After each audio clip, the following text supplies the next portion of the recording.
ጸቡ የተጀመረው ብዙዎች እንደሚያስቡት የቀይ ባህር ጉዳይ ሲመጣ አይደለም።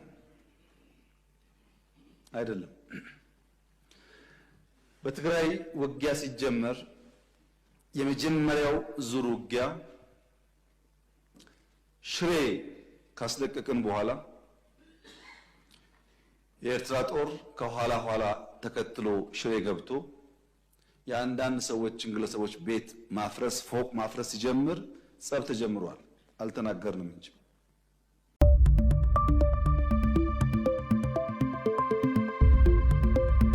ገዱንና ደመቀን ኤርትራ ልኪያቸው ነበር፣ አልሞቱም አሉ ለክራቸው ሲሉ እውነቱን ይናገራሉ ሲሉ የኢፌዴሪ ጠቅላይ ሚኒስትር ዶክተር አብይ አህመድ ተናገሩ። ሰላም ጤና ይስጥልኝ ውድ አድማጭ ተከታታዮቼ እንደምን ሰነበታችሁ?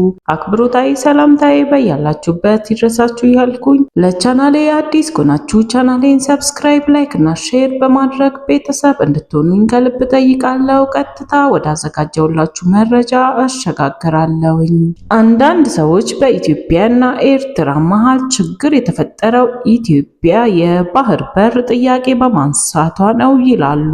ነገር ግን አይደለም። ጸቡ የተጀመረው ብዙዎች እንደሚያስቡት የቀይ ባህር ጉዳይ ሲነሳ አይደለም። በትግራይ ውጊያ ሲጀምር የመጀመሪያውን ዙር ውጊያ ሽሬን ካስለቀቅን በኋላ የኤርትራ ጦር ከኋላ ሆኖ ሽሬ ተከትሎ ገብቶ የግለሰቦችን ቤትና ፎቅ ማፍረስ ጀመረ። ያኔ ነው ጸብ የተጀመረው። አልተናገርንም እንጂ አክሱምን ይዘን ስናልፍ አክሱም ገብቶ ወጣቶችን በጅምላ ሲረሽን ጸቡ ተፋፍሟል።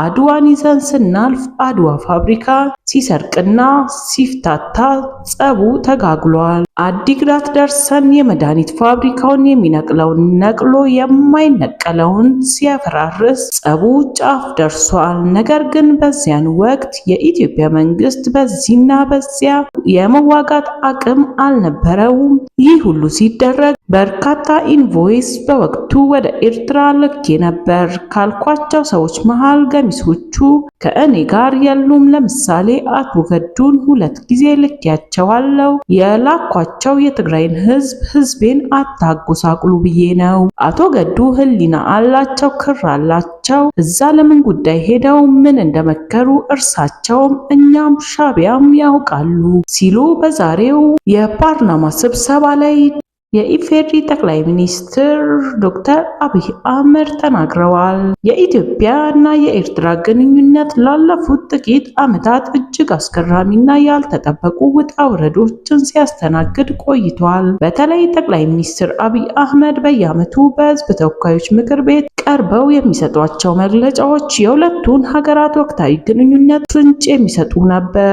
በ2013 ዓ.ም የትግራይ ጦርነት እንደተጀመረ አካባቢ ጠቅላይ ሚኒስትሩ በፓርላማ ተገኝተው መከላከያ በቂ ጉልበትና አቅም አለው፣ የኤርትራ እርዳታ አያስፈልገውም በማለት የሀገር መከላከያ ሰራዊትን ብቃት አረጋግጠው ነበር። ሆኖም ግን ጦርነቱ እየገፋ ሲሄድና የኤርትራ ሰራዊት ተሳትፎ በይፋ መታወቅ ሲጀምር በ2014 ዓ.ም የኤርትራ መንግስትና የኤርትራ ህዝብን ከልብ እናመሰግናለን፣ እነሱ ባይኖሩ ጦርነቱ ምን እንደሚሆን ግልጽ ነው የሚል ጥልቅ የምስጋና መልእክት ከጠቅላይ ሚኒስትሩ ተደምጧል። በዚሁ በ2014 ዓ.ም ግንኙነቱ ገና በሞቀበት ወቅት የኤርትራ ሰራዊት በኢትዮጵያ ግዛት ውስጥ መገኘቱ ጥያቄ ሲያስነሳበት ጠቅላይ ሚኒስትሩ የኤርትራ ሰራዊት ድንበር ላይ በአልጀርስ ስምምነት የተፈረደለትን መሬት ብቻ ይዞ ነው ያለው በማለት የጎረቤት ሀገር ሰራዊት መኖሩን ለማስረዳት ሞክረው ነበር። ነገር ግን በ2015 ዓ.ም